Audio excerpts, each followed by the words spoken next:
Marhaban ya Ramadan bersama Esden Muktisari 02. Berikut kultum kontekstualisasi puasa Ramadan 1447 Hijriah. Assalamualaikum warahmatullahi wabarakatuh. Bismillahirrahmanirrahim. Alhamdulillahi rabbil alamin. Hamdan na'imin, hamdan syakirin. Asyhadu an la ilaha illallah wa asyhadu anna sayyidana Muhammadan abduhu wa rasuluh. Allahumma salli ala sayyidina Muhammad wa ala ali sayyidina Muhammad, amma ba'du. Ayyuhal muslimin rahimakumullah. Pada kesempatan kali ini, di bulan penuh barokah, bulan suci Ramadan di tahun 1447 Hijriah ini, kami mengingatkan pada diri pribadi kami sendiri untuk menerapkan Quran Surat Al-Baqarah ayat 183. Allah sudah berfirman yang bunyinya, Bismillahirrahmanirrahim. Ya ayyuhalladzina amanu kutiba alaikumusiyam kama kutiba alal ladzina min qablikum la'allakum tattaqun. Wahai orang-orang yang beriman, diwajibkan bagi kalian semuanya untuk melaksanakan berpuasa sebagaimana kaum-kaum sebelumnya, la'allakum tattaqun, semoga kalian termasuk orang-orang yang bertakwa. Wa qala aidan, man shoma ramadhana imanan wa ihtisaban ghufira lahu ma taqaddama min dhanbi.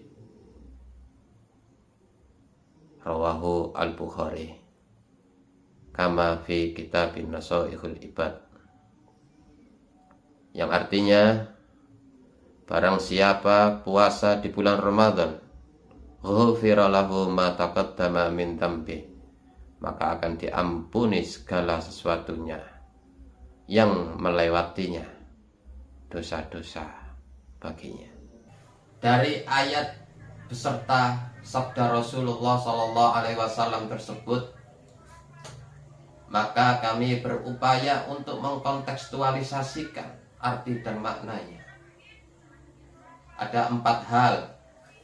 Kami secara pribadi berusaha untuk mengkontekstualisasikan makna ayat tersebut dan satu hadis yang telah diriwayatkan oleh Imam Bukhari, di mana pengeterapan dari ayat-ayat tersebut mencerminkan makna dari puasa tidak cukup secara lughawi atau secara bahasa. As-saum kama fi kitabi Safinatun Najah ayil imsak, yaitu menahan diri. Wa makna istilahi, yaitu menahan diri atau mencegah makan dan minum dari terbitnya fajar atau terbitnya matahari sampai dengan tenggelamnya matahari. Tidak cukup secara makna secara lughawi ayil istilah, melainkan perlu adanya kontekstualisasi di zaman kekinian. Ada 4 hal secara kontekstual yang perlu kita telaah secara bersama-sama. Yang pertama, yaitu secara sosial, menggambarkan bahwa untuk mendorong kepedulian sesama manusia, terutama bagi kaum muslimin untuk peduli. Contoh, kita mengeluarkan zakat, infak, sedekah, dan berbagi sesama, tanpa adanya celah untuk memperdalam nilai-nilai hubungan horizontal kita atau hablum minan nas. Adapun kontekstual yang kedua, yaitu kontekstual secara digital. Puasa memberikan teladan bagi kita semuanya di dalam kehidupan dunia, lebih-lebih kehidupan di akhirat nanti. Yang dimaksud kontekstual digital di zaman era media sosial sekali ini, puasa berarti membatasi diri dari segala sesuatu yang berbau negatif, baik itu menjaga lisan, menata ulang hubungan dengan teknologi yang ada, spiritual travel, atau menggunakan momen-momen Ramadan sebagai benteng spiritual dari dampak negatif digitalisasi yang selalu overload. Makna yang ketiga tidak lain, kontekstual Ramadan sebagai produktivitas, pengendalian diri secara personal, manajemen emosi untuk meningkatkan nilai-nilai kesabaran kita, untuk senantiasa disiplin, untuk senantiasa fokus pada segala sesuatunya, baik pada saat Ramadan, lebih-lebih nanti ketika sudah selesainya Ramadan.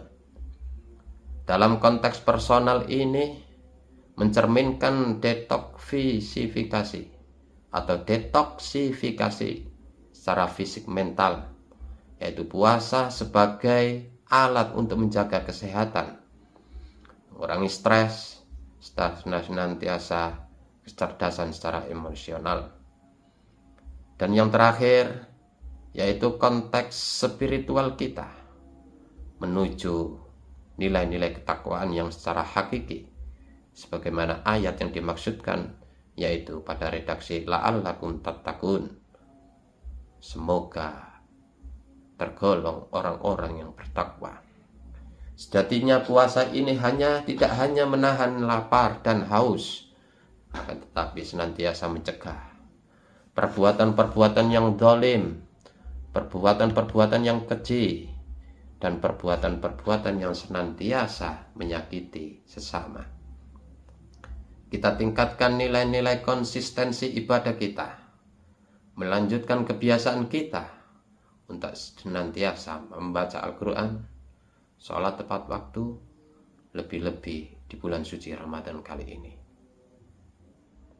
Kesimpulannya, kontekstualisasi puasa Ramadan tidak berarti hanya serta-merta sekedar menahan lapar dan haus, akan tetapi menjadikan suatu sarana ibadah sebagai sarana pendidikan jiwa secara komprehensif, membentuk karakter yang mulia, disiplin, jujur, empati, dan sadar akan kemasyarakatan, sehingga benar-benar puasa menghasilkan kepribadian yang bertakwa, sebagaimana maksud dan tujuan Quran surat Al-Baqarah ayat 183 tadi.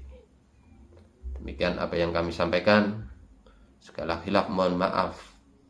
Akhiran, wallahu muwaffiq ila aqwamit thoriq. Wassalamualaikum warahmatullahi wabarakatuh.